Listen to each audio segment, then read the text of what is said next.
Class 11th mathematics का आज नया प्रश्नावली स्टार्ट होने जा रहा है। प्रश्नावली 5.3। प्रश्नावली 5.3 देखिए, प्रश्नावली 5.3 में नाम, जैसे पहले इस लेसन का नाम आप रिकॉग्नाइज कीजिए, याद कीजिए एक बार और, क्या था इस लेसन का नाम?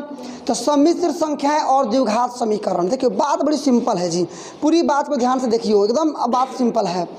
इस लेसन का नाम है सम्मिश्र संख्या और द्विघात समीकरण, एम आई राइट? तो अभी जो प्रश्नावली 5.1 है या 5.2 है, इसमें केवल सम्मिश्र संख्याओं के विषय में पढ़े। किसके विषय में पढ़े? कि ऐसी संख्याएं जिसे a + ib के रूप में लिखा जा सके तो उनको सम्मिश्र संख्याएं कहते जाता है। a जहां आप रियल पार्ट है और b इमेजिनरी पार्ट है। ऑलरेडी यू नो डेट, कोई दिक्कत नहीं इसमें। और ना इस प्रश्नावली से यहाँ से स्टार्ट करना है द्विघात समीकरण। तो सबसे पहले आपने ये पता होना चाहिए कि द्विघात समीकरण होता क्या है। तो एक ऐसा समीकरण जिसमें चर का अधिकतम घात 2 हो तो उसको द्विघात समीकरण कहते हैं। देखिए क्लास 10th में लेसन नंबर 2 बहुपद द्विघात के विषय में पढ़ना था। द्विघात बहुपद क्या है, शून्य क्या है, सारा चीज़ पढ़ना था आपको। लेसन नंबर 4 का डायरेक्टली नाम था द्विघात समीकरण। तो जो लोग क्लास 10 से एक बेहतरीन तैयारी करके यहाँ पहुँचे हुए हैं उनके लिए तो केवल एक क्वेश्चन बताना पड़ेगा। नंबर 1 क्वेश्चन बनाइए, प्रश्नावली कंप्लीट पाइए, एकदम आसान है। और जो लोग थोड़ा वहाँ पर नहीं पढ़े हैं, छुए ही नहीं है बिल्कुल, उन लोगों को थोड़ा बहुत चैलेंजिंग हो सकता है, थोड़ा बहुत, ज़्यादा नहीं, एकदम बिल्कुल थोड़ा बहुत। क्योंकि फिर भी तो मैं वो चीज़ बताने वाला हूँ ना, जो चीज़ आप वहाँ नहीं पढ़े हैं तो फिर मैं वो सारा चीज़ यहाँ बताने वाला हूँ। तो जो लोग पढ़े हैं उनका रिवीजन होगा, अब वैसे भी उनको पता है। और जो लोग नहीं पढ़े हैं वो पढ़ लेंगे। तो ऐसी बात नहीं कि जो लोग नहीं पढ़े वो नहीं पढ़ पाएंगे, क्योंकि मैं शुरू से बताऊंगा तो फिर पढ़ लेंगे। पहले द्विघात, first of all you will have to know about the definition of quadratic equation. आपको सबसे पहले डिफिनेशन जानना पड़ेगा द्विघात समीकरण का। तो एक ऐसा समीकरण जिसमें चर का अधिकतम घात 2 हो तो उसको द्विघात समीकरण, पूरे बारीकियों के साथ मैं पढ़ा रहा हूँ, जीरो लेवल से ले चलूँगा, अब पूरे एकदम स्टैंडर्ड पर ला करके आपको खड़ा कर दूँगा कुछ मिनट्स में। बिल्कुल एकदम सिंपल सा प्रोसेस रहेगा। केवल आपका अप्रोच थोड़ा चाहिए, आपका एसेंस चाहिए, आपका पूरा कंसंट्रेशन चाहिए। क्वेश्चन का सॉल्यूशन हम लोग आसान तरीके से बनाएंगे। जैसे यहाँ पर लिख दिए ना, ax² + bx + c = 0, यही द्विघात समीकरण का व्यापक रूप है। क्या बाबू? व्यापक रूप है। एक्चुअल में ना द्विघात समीकरण ये होता है 2x² + 2x + 2 = 0। अब देखिए मैं 2 से कोई मतलब नहीं, हमको केवल मतलब है x के घात से। चर क्या है? x है, y भी हो सकता है, t भी हो सकता है, p भी हो सकता है, d भी हो सकता है। तो x है, x का घात कितना है? अधिकतम 2। और यहाँ 1 है, यहाँ 2 है, तो अधिकतम क्या है? 2 है ना। केवल मतलब है चर के घात से। चर का घात 2 आया, इसका मतलब द्विघात समीकरण है। चर का घात आया मतलब द्विघात समीकरण है। चर का घात 2 आया, इसका मतलब द्विघात समीकरण है। ये बात आप समझे कि नहीं समझे? ये बात आपने समझा कि नहीं समझा? तो ये द्विघात समीकरण है। तो अभी जो बोर्ड पर जान रहे हैं ना, इसमें ना आपको इसका मान निकालना है, जिसमें क्लास 10th में बोलते थे शून्य। क्या बोलते थे? तो शून्य के लिए 2 तरीके आप लोग पढ़े थे। तरीके तो कई सारे थे, 3 तरीके मुख्य रूप से आप पढ़े थे। पहला गुणनखंड विधि द्वारा, फर्स्ट इनटू लास्ट। दूसरा श्रीधराचार्य का नियम। और तीसरा पूर्ण वर्ग विधि, ये भी था। 4.3 में आप लोग पूर्ण वर्ग विधि पढ़े होंगे। मैं क्या आपको बताना चाह रहा हूँ कि कुछ जैसे सबसे आसान होता है गुणनखंड वाला, लेकिन ना हर एक क्वेश्चन को गुणनखंड से बनाना मुश्किल हो जाएगा। कभी कभी ऐसा है कि फैक्टोरियल नहीं टूट पाएगा उसका, तो श्रीधराचार्य के नियम से बनाएंगे, फटाक से बन जाएगा। अच्छा, पूर्ण वर्ग विधि से बनाएंगे, फटाक से बन जाएगा। तो यदि कुल मिला जुला कर हम बात करूं कि किस नियम का उपयोग करें कि सब बन जाए, तो सबसे आसान निकल जाएगा द्विघाती सूत्र, जिसको श्रीधराचार्य का नियम भी कहा जाता है। चूँकि द्विघाती सूत्र को श्रीधराचार्य नामक व्यक्ति ने दिया था, इसीलिए इसको श्रीधराचार्य का नियम कहा जाता है। क्या था, यहाँ थोड़ा मैनेज कीजिए। तो था आपका x = -b ± अंडर रूट में b² - 4ac बाटा में 2a, यही ना है बाबू? यही है द्विघाती सूत्र, चाहे इसी को बोलते हैं श्रीधराचार्य का नियम। क्लास 11th में direct x = -b ± under root b² - 4ac/ 2a का यूज है। लेकिन मैं चाहता हूं, मेरी पर्सनल थॉट है कि ये कहाँ से आया है। जैसे द्विघात का जो समीकरण, उसका व्यापक रूप तो ये है ax² + bx + c = 0। तो मैं चाहता हूं कि इससे ये साबित कर दूं एक बार आपके लिए क्योंकि इससे जब ये साबित करूंगा ना तब ये आप भूल नहीं पाएंगे। घर पर जाकर जब 2 4 5 बार आप बना लेंगे इस चीज़ को तो ये आपके एकदम कंसंट्रेशन में इतना बेहतरीन ढंग से आ जाएगा कि भूलने से भी नहीं भूला पाएंगे। बच्चों का खेल हो जाएगा याद करना। इसलिए मैं इसको एक बार साबित कराऊंगा, इससे इतना ला करके आपको दिखा दूंगा, ठीक है ना। क्योंकि मैक्सिमम जगह इसी की आवश्यकता है। इसमें 2 चीज़ें आपको जानना है कि इस पूरे प्रश्नावली में 5 पॉइंट, देखिए अब स्टार्टिंग में मैं बोल ज़्यादा रहा हूँ, लेकिन जितना भी बात बोल रहा हूँ वो सब आपको सपोर्ट करेगा, आपको मजबूत बनाएगा। इसमें केवल 2 ये चीज़ की जानकारी चाहिए बाबू, आप लोग समझिए। पहला x बराबर minus b plus minus under b square minus 4ac upon 2a, पहला। और दूसरा होता है ना i बराबर माइनस में √1, ये तो पढ़े हैं आप लोग 5.1 और 5.2 में यही हम लोग पढ़े हैं कि i बराबर माइनस में √1। अब इतना ला के दिखाते हैं, यहाँ आ जाइए, ये आपका है ना। इसको हम लोग साबित करेंगे, इसको बनाते हैं, व्यापक रूप है। इसको क्या बोलते हैं बाबू?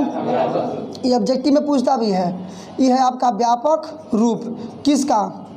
द्विघात समीकरण का। चूँकि हम लोग पढ़ ही रहे हैं द्विघात समीकरण, इसलिए हेडिंग देने की आवश्यकता नहीं है।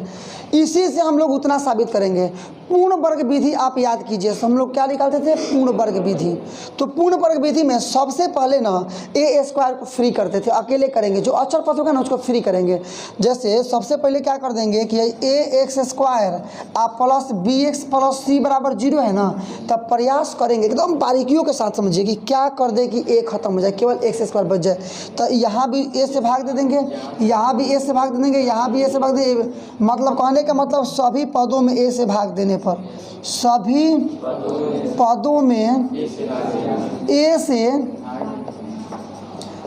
भाग देने पर, ये बात समझ में आया कि नहीं आया? जब ए से भाग देंगे तो इतना आ जाएगा। अरे फिर कॉमन करके कटाइएगा तो कट जाएगा, फिर ऊपर वाला आपका आंसर आ जाएगा, इसमें बदलाव नहीं होगा। ये ए से ए कट गया, मतलब बच जाएगा आपका, यहाँ मिला लीजिए एक्स स्क्वायर प्लस बी बाटा ए इंटू एक्स आप बराबर है तो 0 हो जाएगा ना जी। इसको वहाँ भेज दीजिएगा तो माइनस सी बाटा ए, नीचे आ जाएगा। वो सारा काम यहीं पर है। ये बीच में प्लस है कि माइनस है जी? ये बीच में प्लस है कि माइनस है? प्लस, मतलब ए प्लस बी का होल स्क्वायर पर इसको बैठाना पड़ेगा। तो सबसे पहले ए स्क्वायर, तो ए स्क्वायर प्लस 2। अब ऐसा यहाँ पर चीज़ रखो ना कितना ही आ जाए बनाने पर, क्योंकि बदलना भी नहीं चाहिए, फार्मूला पे बैठना चाहिए, आसान से भी गलती नहीं होनी चाहिए।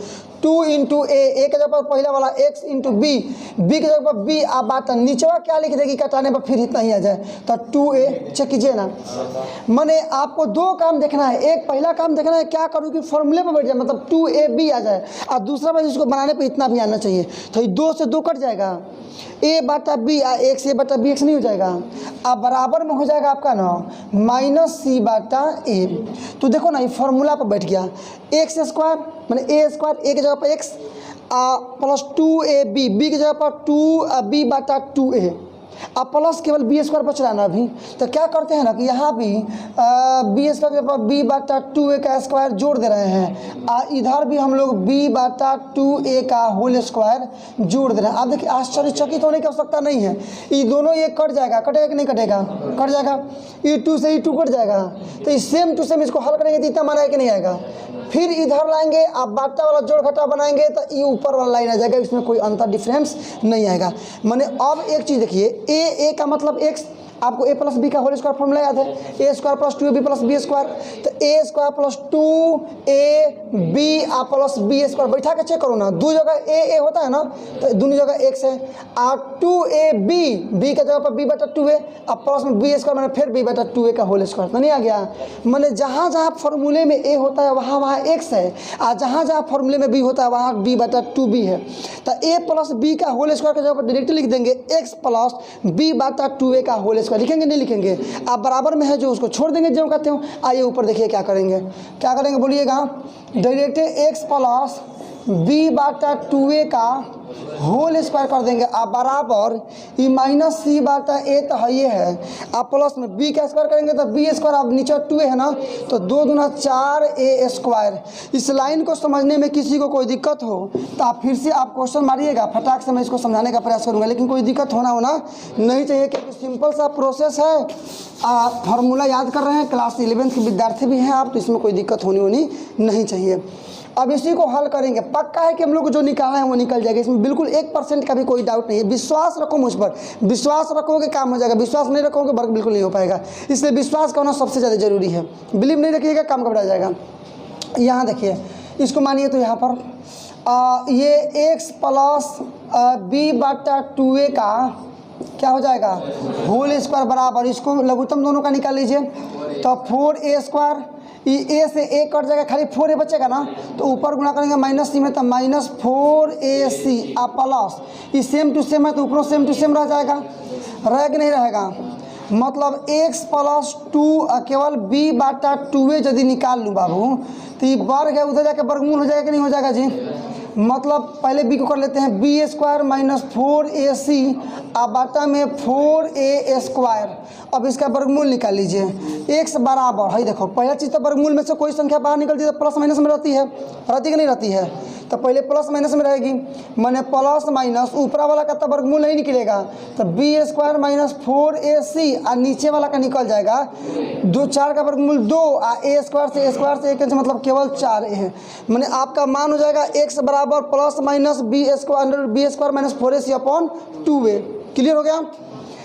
ई रूट से बाहर निकला तो ऐसे रहेगा, ई प्लस में है, किस में बाबू, तो राइट ले जाएंगे तो माइनस में हो जाएगा ना, मैंने माइनस में बी बाटा में 2a, यहाँ पर प्लस माइनस ये है, मतलब x बराबर मैं बैठा हूँ तो माइनस बी, अब देखो ई प्लस माइनस है ना जी, यहीं पर प्लस माइनस है, बराबर ई 2a का लघुत्तम निकालेंगे तो 2a आएगा कि नहीं आएगा, 2a का लघुत्तम 2a, ऊपर क्या बचेगा minus b plus minus under root में बी स्क्वायर माइनस 4ac। और आप बताइए यही द्विघाती सूत्र चाहे सीधे धराचर होगा ना, यही चीज़ आपको बताया गया था, इसमें कोई दिक्कत होनी नहीं चाहिए। मैंने x बराबर में डायरेक्ट आपका आ गया minus b plus minus under root में b square minus 4ac upon 2a, और आप जानते हैं कि इतना पहले से आपको पता भी है तो आ गया ये चीज़। अब देखिए एक चीज़ बताता हूँ, जो लोग इसका कैलकुलेशन समझ गए, मतलब ये वाला पूरा कैलकुलेशन समझ गए, उन लोगों के लिए तो बहुत एक अचूक चीज़ मिल गई, क्योंकि उनको एक्स्ट्रा ऑर्डिनरी ताकत मिलेगा, फोर्स मिलेगा, बनाने के लिए क्षमता आएगी तो लोग और आसानी से बना लेंगे। लेकिन जो लोग इसको नहीं समझ पाए ना, वो लोग को भी प्रश्नावली बनाने में बिल्कुल कोई दिक्कत होने वाली नहीं है। केवल याद रखिएगा x बराबर minus b plus minus under b square minus 4ac upon 2a। हम क्या कह रहे हैं कि यदि पूरा सीख गए तो अच्छी बात है, आपके सीखने के लिए ही तो बताया गया है। नहीं यदि पूरा सीख पाए हैं तो इतना जरूर याद रखिएगा कि x बराबर minus b plus minus under b square minus 4ac upon 2a। और मैं ये भी बोलूँगा कि क्लास 11th का नहीं है, ये क्लास 10th में लेसन नंबर 4 में पढ़ना था कि x बराबर minus b plus minus under b square minus 4ac upon 2a। तो आपको दो चीज़ पता होना चाहिए इसको बनाने के लिए, मिला लीजिए। अब देखिए आवश्यक क्या है इस पूरे प्रश्नावली को बनाने के लिए, केवल दो चीज़, केवल दो चीज़। पहला x बराबर minus b plus minus under root b square minus 4ac upon 2a, ये पहला। दूसरा i का मान होता है माइनस में रूट 1, है कि नहीं है। ये दो को मान याद कीजिए, आपका पूरा प्रश्नावली कौन सा, तो पूरा आपका प्रश्नावली 5.3 का कंप्लीट नॉलेज आपको मिल जाएगा, इसमें कोई दिक्कत। चलिए बनाते हैं क्वेश्चन नंबर 1। क्वेश्चन नंबर 1 के ऊपर हेडिंग आप देख लीजिएगा, निम्नलिखित समीकरणों को हल कीजिए। हल कीजिए का मतलब कौन सी, x का मान निकालिए, जो चर होगा उसी का ना मान निकालेंगे। फटाफट निकालिए, अब टाइम नहीं लगना चाहिए। x स्क्वायर बराबर माइनस में रूट 3 माइनस 3, इधर प्लस में 3 हो जाएगा तो माइनस में 3। यहाँ x का मान निकालोगे तो ये माइनस 3, इधर क्या है बाबू स्क्वायर है ना, तो इधर क्या हो जाएगा रूट, और रूट में कोई भी संख्या प्लस माइनस में होती है।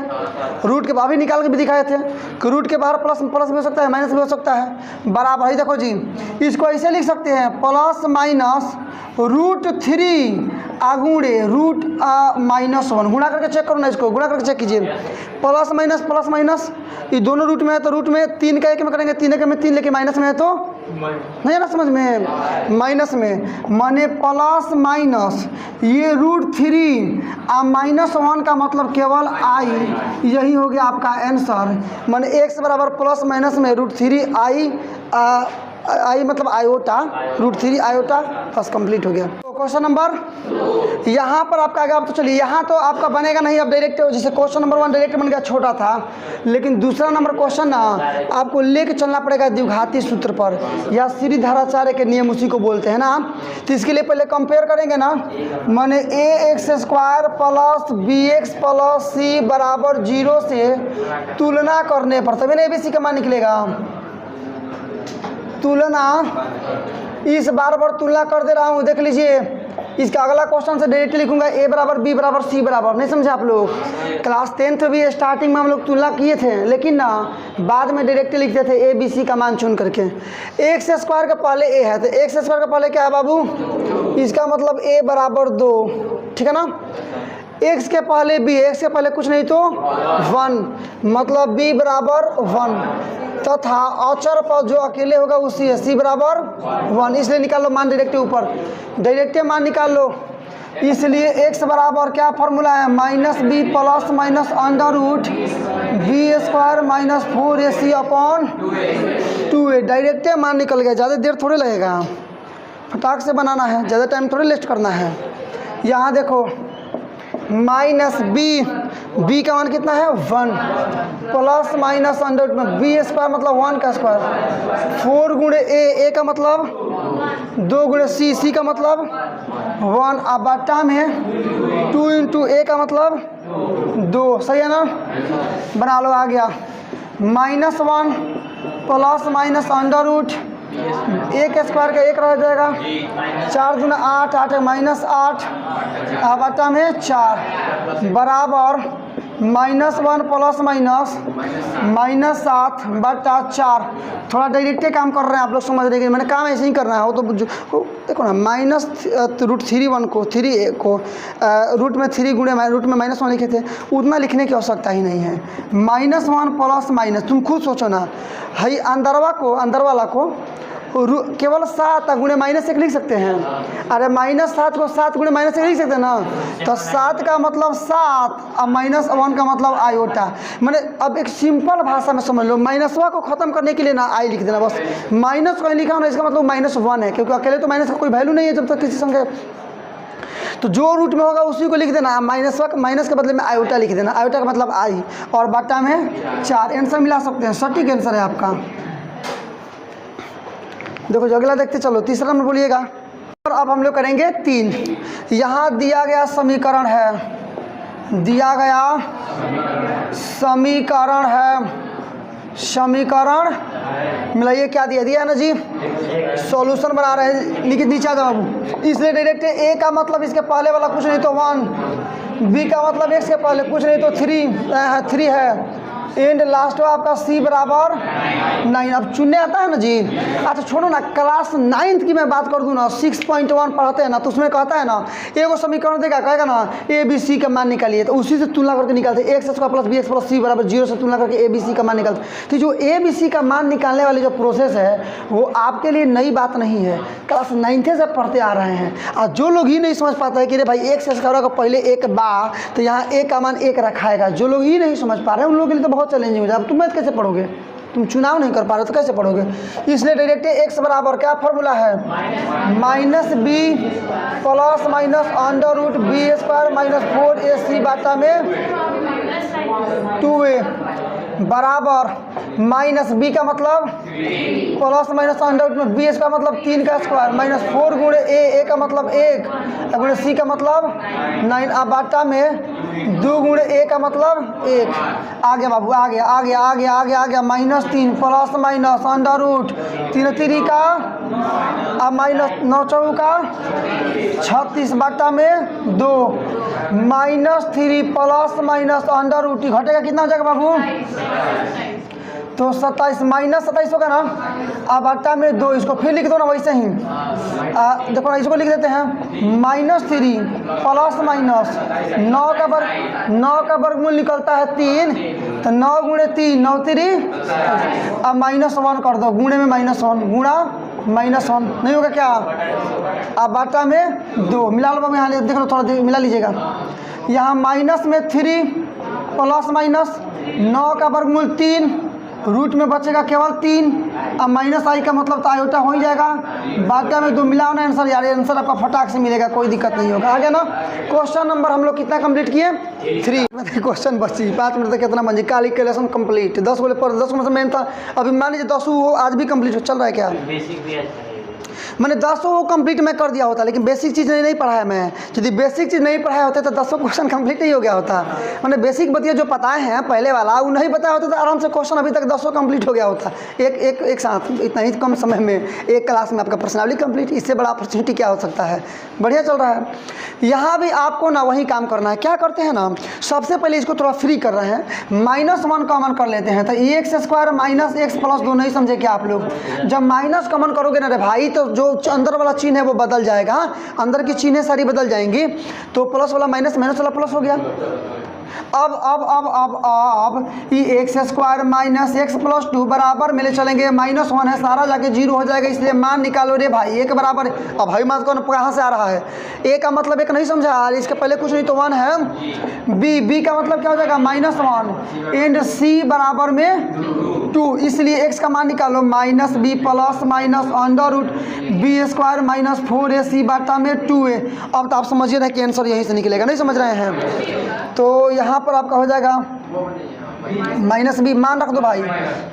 यहाँ b का मतलब माइनस तो माइनस, b का मतलब -1 आप प्लस माइनस अंडर रूट में, फिर b² का मतलब -1 का स्क्वायर, -4 गुणे a का मतलब 1 और गुणे c का मतलब 2 आ बाटा में 2 गुणे a का मतलब 1। आजा नीचे देख लो बाबू, नीचे देख लो, बराबर यहाँ मिलाइए minus minus plus 1 plus minus under root 1 का स्क्वायर 1 माइनस 4 दूना 8 अब बट्टा में 2 बन गया। ये बराबर ये केवल 1 प्लस माइनस अंडर रूट में -7 अब बट्टा में 2।